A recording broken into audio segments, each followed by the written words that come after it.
Grant, you live in Seattle? I live in Tacoma, which is just a suburb of Seattle. You drove all the way up here for this. I did. Brian Horiuchi is a very special person. So in my what life. is your relation to Paul? He would be my great uncle. Okay. Great uncle. And I was tight with him, real tight with him. You were? I was super tight with him because my dad was his nephew and one of his favorites. Sorry, Lucius and Brian. So some of my dad's early memories are going from Capitol Hill or Beacon Hill all the way to the waterfront and going fishing with Paul. And how would you describe his personality when you knew him? I would describe him as cool, intellectually cool, and really kind of like Zen-like. Just a really down-to-earth guy. Mm-hmm. You could feel his presence, but he could also radiate the sort of like magnetism of awesomeness. It was really spectacular, but I would say like a Zen. He was very almost spiritual, even though I don't think he was super religious, but it was just really cool. So, given his personality and given his varied experiences, some of them not all that pleasant, how do you add that up with what came out in this mural? That's a good question. What in him do you see in this mural, or do you see being an expression of some emotions? I mean, it's not all one emotion, it's a collage, you know? It is, and I feel that too. There's some like bright spots in this mural and there's some dark spots. And I think he had a tough life. I think a lot of Asian Americans had a tough life, but I think as they got older and more accepted, I think he felt like he was more accepted. And not to be rude, but I think the white guy accepted him, and I think he felt more at peace and more at home, and people appreciated him.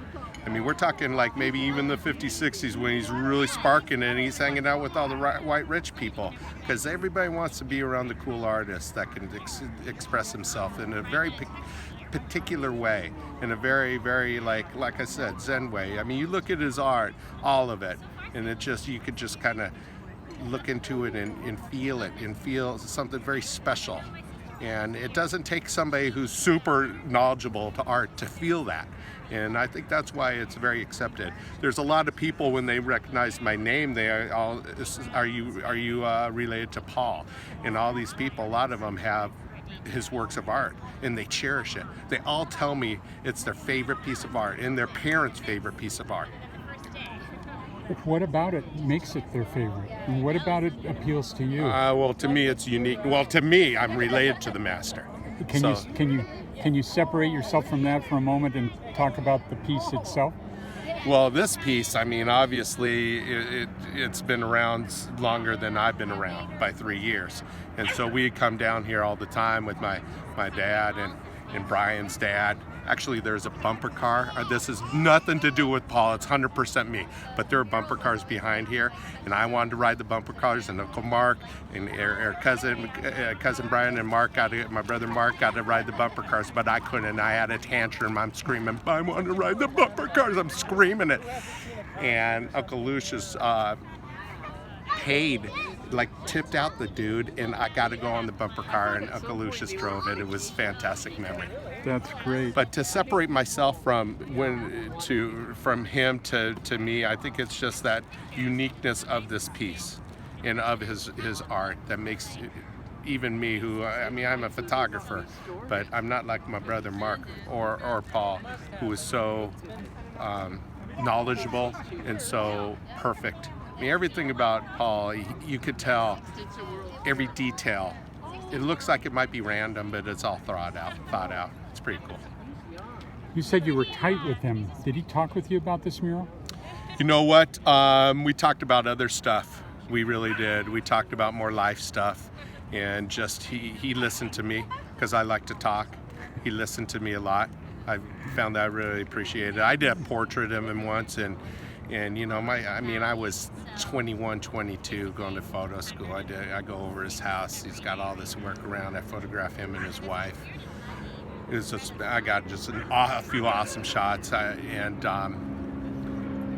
then when I came back to give him the picture I photographed, what I thought was the best shot, he's like, Grunto, I have something for you. And he goes into his studio and he's like, I picked this out for you, and gives me this huge painting that's worth thousands of dollars, and my photograph's worth $100. And I felt that, besides obviously I'd never sell, but it was more like the generosity that somebody would give me a $50,000 painting for me just photographing him. But we would talk about everything, and we'd go to the restaurants and we'd hang out. And when he was super old, my dad and I, we'd go to where he was staying, and we'd chat and hang out with him, and we'd visit him a lot, and that was special times. How much do you think he realized the impact of this piece of art on Seattle and beyond? Oh, I think he thought about it. I do. I think he was very proud of it. I know he said he was proud of it. He thought it was awesome. I thought it was awesome. I couldn't believe it because, once again, a Japanese American, so back in the day it was hard, and so I thought he was super proud of it. I mean, just the audience alone that has seen it, but it's not just that they've seen it; they really love it.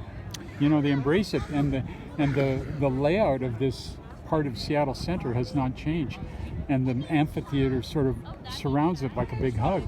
It's a great call right there. That's a beautiful point. I mean, obviously, since I was a kid, the whole place has changed. There's the coolest putt-putt golf course of all time behind it. That's gone. The ride, it was like the 1920 cars that you would drive around, gone. I mean, all that stuff is out of here, but this remains because it moves people. And it's a great place. And even today, when I'm just hanging out, I'm seeing people photograph it. I'm seeing people jump up there and their families photograph. It's just an awesome background. And it means a lot to a lot of people. And even if you've never seen it, you come upon it and it's like, wow, that's cool. And to know that he built it or designed it and built it in Italy, and they brought every piece over and he reassembled it for the fair here, is pretty spectacular.